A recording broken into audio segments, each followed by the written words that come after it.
Here we are in the Spyker race bay. It is where the cars are assembled, put together, so that when these cars leave this area here, they go in one piece. That saves them time when they get to the circuit. If you look behind me here, the boys are putting the car together. The engine is under the red Ferrari tag. The gearbox and rear wing to my left, and over my right shoulder, we have the front end, the fuel cell, being assembled by Mark Gray. It's a complex operation. This will take, it should take about 48 hours, but these boys will put it together in less than 24. They've been working in here since 7 o'clock this morning, and they'll be here till 7 or 8 this evening. It's hands-on, full speed ahead, get these cars in shape when they leave the factory for the race. A Formula One mechanic is only as good as his toolbox. This being Formula One, they're massive. I'm actually sitting on it here, so if I step away, you'll be able to see. Mark is going to talk us through it, but this is the essential toolkit for a Formula One mechanic. This will all go to races. They're all mobile. You will see they're on wheels. They move around, and inside they are layered with drawers, dedicated drawers, which Mark will talk us through now. Mark. So every mechanic on the car's got some drawers. These are my two here. I've got everything I need to work on the car. And likewise, the other two mechanics on the car have got everything they need in their drawers. So all my spanners. The car is divided into sections, isn't it? So you'll have someone working on the rear, yeah, someone working on the front. Into three main sections, the front, rear, and then the middle. And what happens if someone goes in your toolbox? I don't like it too much. Things go missing, things go missing. But everything we need are in these toolboxes, including the wheel guns that we use to obviously put the wheels on.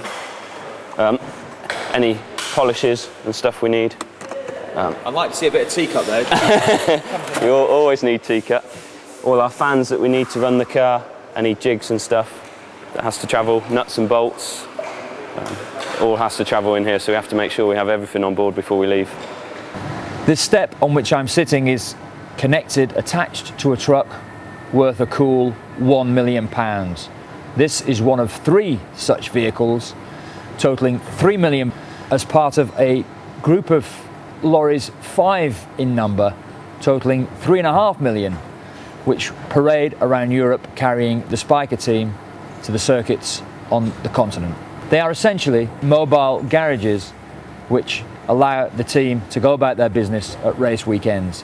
Everything that you have in the garage here back at base has to basically go with the team following the cars to the circuits across Europe. This is the home for the team around the 4 days of a Grand Prix weekend. It's a slick operation. Behind me, everything that you need in order to compete is stored, tucked away in the most beautiful, clean circumstance you ever saw. These beasts weigh 37 tons. It will do probably a tenth in kilometres, about 30,000. Is that right, Franco? Yeah, 30,000. 30,000 kilometres a year, just going to and from races across Europe.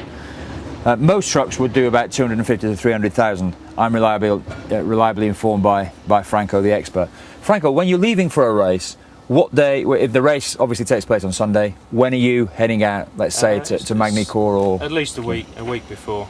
So Magny-Cours, because it's a short distance away from here, we'll actually leave very early Monday morning, about 5 o'clock Monday morning.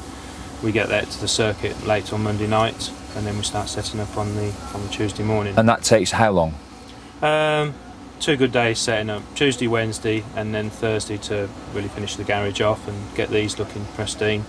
And at the end of it, when you come home, how long does it take you to pack up to get back to HQ here itself? Sundays is a little bit quicker. Obviously we have a bit more help because the mechanics are all there as well, so there's about 30 people helping. Race finishes about 3:30. Normally we're done by about 9 o'clock, 10 o'clock. I should imagine that you create quite an impression on the road, because you're not chugging around Europe in an Eddie Stobbart vehicle, are you? You're in a super cool grey Spyker Grand Prix vehicle. It does tend to turn a few heads, but then you always get our French policeman colleagues stopping and wanting to have a look in the back at the cars and just generally see what you've got on. Yeah. Are they looking because they're all F1 fans, or do you think that you're carrying something unusual? No, I think they're just generally interested in what you're carrying. They want to have a look at the car, and they want to grab a few T-shirts and caps off you as well. Cheeky monkeys. Do you sign autographs? No, I've never really been asked for an autograph, just for the hats.